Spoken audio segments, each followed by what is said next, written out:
The 2012 legislative session is officially underway. Lawmakers have more than 420 bills to sort through between now and May 21st, the last possible day of the session.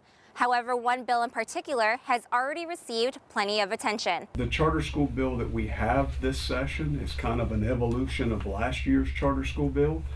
It's designed to bring a new approach to the areas of the state that are failing, that are underperforming the rest. We've got 1,400 schools in the state, and most of them are really, really good, but we've got some that are struggling. So we're trying to come up with a concept to help those areas. State Representative Phil Williams is sponsoring the charter school bill. Charter schools are independent public schools that are freed from some of the regulations that regular schools must follow.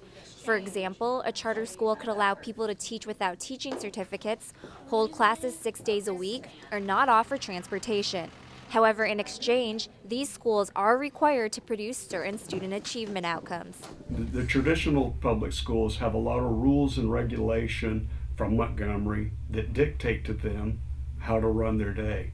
A charter school gets to bypass a lot of the bureaucracy and the red tape in exchange for a commitment in order to get the charter that you're going to outperform the traditional public school. Like Governor Bentley and other proponents of charter schools, Representative Williams says these schools will offer parents and students in failing districts more choice.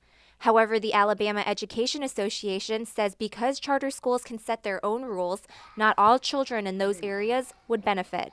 Charter schools aren't public schools. They're funded with public money, and that's the little phrase that proponents try to use. Public schools, pure public schools, don't have the authorization to deny any child an education. When you say as a charter school that I can only take boys, or I can only take students with high math scores, that in and of itself is discriminatory.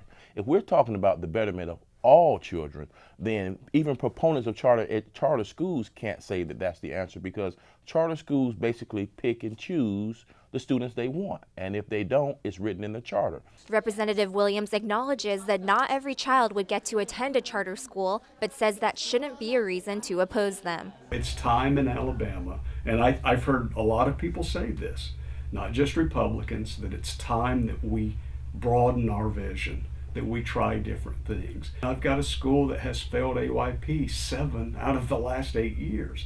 We've got to be willing to step up and try things if we're ever going to improve. However, opponents like Dr. Graves wonder how effective these schools would really be in improving education. Dr. Graves says there are plenty of examples across the nation where charter schools haven't been successful. The initial inauguration for these charter schools was, from my opinion, was a trip to Tennessee. No one is talking about that in December, Tennessee decided we can't grant any more charters because they have decimated our public school budget.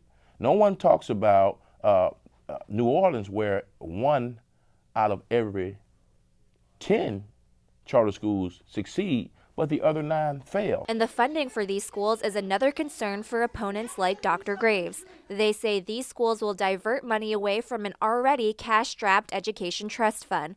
However, Representative Williams says that's just a misconception. In my Huntsville City school system, if a charter school comes in, it will be part of the Huntsville City school system. From the superintendent's perspective, the money stays the same. It may shift from a school A to school B, but it's a zero sum. So I hear that often, and that's one of the arguments used. You're taking money out of public schools. No, this is a public school. Dr. Graves still has concerns. What do you do with these schools where the funds are diverted from? You still have to heat them. You still got to cool them. You still got to maintain them. You still have to have them run effectively. Because charter schools are run by nonprofits and private organizations, Dr. Graves also says big corporations would be able to come in and profit off of public education. However, Representative Williams says his bill is structured for nonprofit organizations only. While there are many arguments surrounding the charter school debate, both sides say they have only one goal in mind. My focus has always been on improving education. That's all I want. I want to get past the political partisan issue on this, because we can all agree at that point that we've got children that are being left behind. We've got children that are stuck in failing schools. I think we need to put these differences aside. All of us get to the table with a vested interest, and that's the betterment of the children, the betterment of the state, and the betterment of the nation. And if we do that, I'm sure we all can find a common ground to better this nation. For the Southern Education Desk, I'm Erica Lembo.